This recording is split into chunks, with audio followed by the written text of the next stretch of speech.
कालू और रवि घर आकर बहुत खुश थे। घर आकर वे अपने परिवार को तूफान में गुजरी आपबीती सुनाते हैं। चलो, जो गुजरी सो गुजरी, परंतु हम सही सलामत घर वापस आ गए। ये हमारे ऊपर भगवान की बड़ी कृपा रही। परंतु पिताजी, हमारा तो काम ही मछली पकड़ना है। आपको फिर मछली पकड़ने जाना होगा। अब क्या कर सकते हैं बेटा, अपना पेट भरने के लिए हमें ये करना ही होगा। लेकिन मुझे आपकी बहुत चिंता होने लगी है। मैं भगवान से प्रार्थना करता हूँ कोई ऐसा चमत्कार हो जिससे मछलियाँ अपने आप नाव में आ जाया करें। बेटा, तुम्हें चिंता करने की कोई जरूरत नहीं है। मुझे विश्वास है हमें कुछ नहीं होगा। और रही बात चमत्कार की, तो ऐसा असल जिंदगी में नहीं होता। कालू की बात सुनकर आनंद चुप रहा, परंतु उसे ऐसा लगता था कि चमत्कार वास्तव में होता है।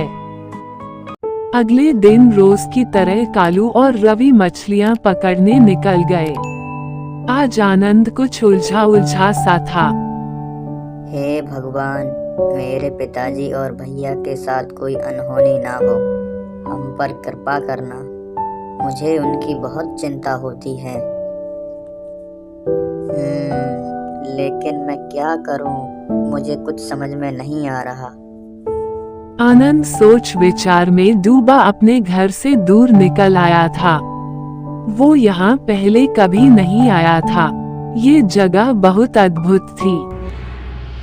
अरे वाह, कैसा सुंदर नजारा है। लगता है यहाँ कोई नहीं रहता, किसी का घर भी नहीं है।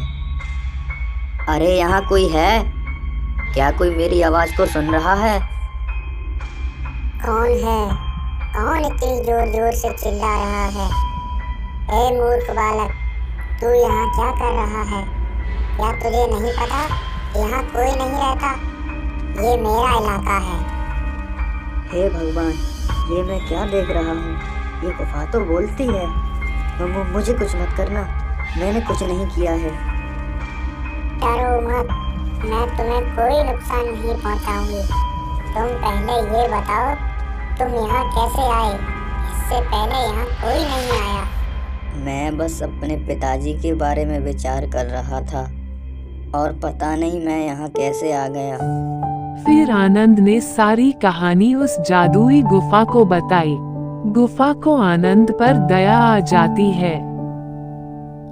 परेशान मत हो, मैं तुम्हें एक जादुई हीरा दूंगी जो तुम्हारी नाव पर एक सुरक्षा घेरा बनाएगा और मछलियाँ अपने आप खिंचती हुई तुम्हारी नाव में आ जाया करेंगी।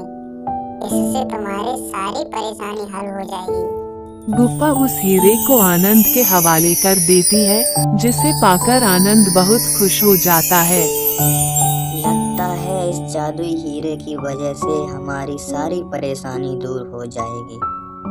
हीरे को लेकर आनंद घर आ जाता है। वहाँ उसके पिता उसका इंतजार कर रहे थे। उस जादुई हीरे को देखकर वे आश्चर्यचकित हो जाते हैं। आनंद सारी बात अपने पिता को बताता है। क्या ये हीरा वाकई जादुई है? मुझे तो विश्वास ही नहीं हो रहा है। अगले दिन वो उस हीरे को नाव पर रख देते हैं। वो हीरा उस नाव के चारों ओर सुरक्षा घेरा बना देता है और नाव अपने आप चलने लगती है।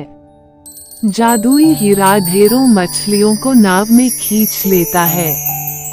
अरे वाह, ये हीरा तो कमाल का है। अब हम ढेरों मछलियां पकड़ा करेंगे और जल्दी ही अमीर बन जाएंगे।